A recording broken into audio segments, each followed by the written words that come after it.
Immediately after Israel was established in the promised land of Canaan, it was governed by a system of judges, and God was considered to be their supreme ruler or king. But by the time of 1 Samuel, the people started to demand a human king in order to be like the other nations around them. In spite of God's warnings about this, they persisted with the request, and God obliged. The first human king was Saul, who was soon replaced by David, and this takes us into the book of 1 Kings in the Bible, where the subsequent succession of kings are documented. These transitions of leadership led to a downward spiral and the eventual division of Israel, and throughout it all we see a constant invasion of Baal worship over the years. Satan was still going with Plan A at this point. The pivotal figure was King Ahab, and just as Nimrod's importance was hinted at by the extra attention given to him in Genesis, the same can be said of King Ahab in the book of 1 Kings. The writer makes sure to elaborate on his reign and to tell us his story in greater depth than the other kings. The Bible says of Ahab that he did evil in the Lord's sight, even more than any of the kings before him.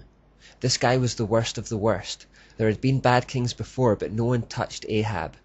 Not only this, but he married a woman called Jezebel, who was the princess daughter of Ethbaal, Canaanite king of Tyre and Sidon, and priest of Astarte.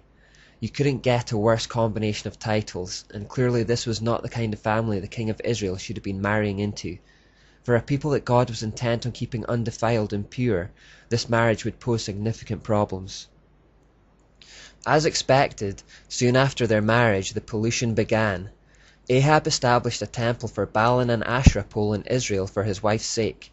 An Asherah pole is basically an obscene phallic symbol, otherwise known as an obelisk.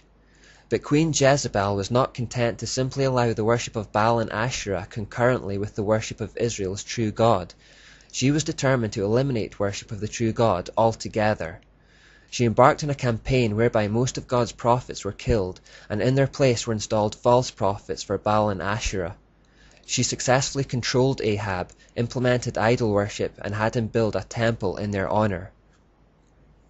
As a result, the biblical record shows Israel plunging from the heights of David's glorious and godly reign to the depths of the pagan idolatry and Satanism under Ahab, and this was in many ways Israel's darkest hour.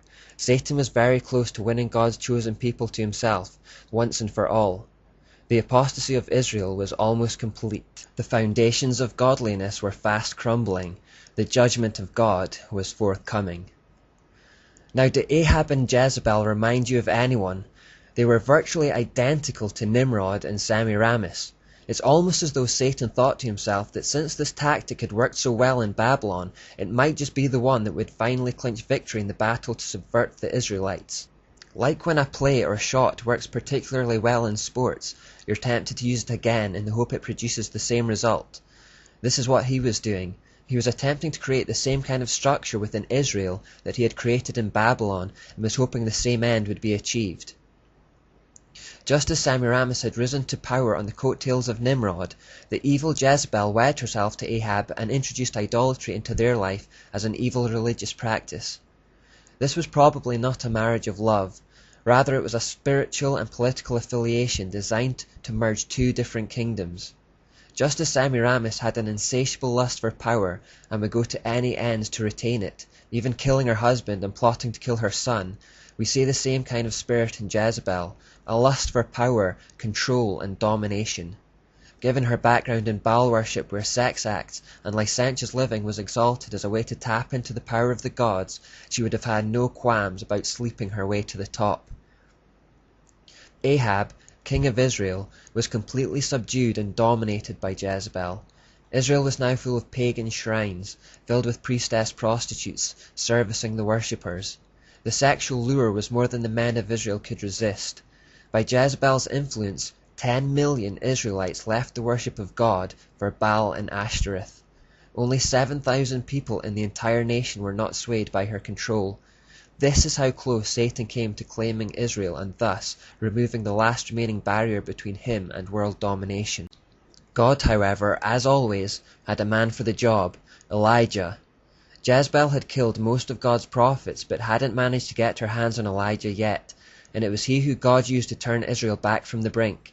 It all took place on Mount Carmel, a direct showdown between God and Baal.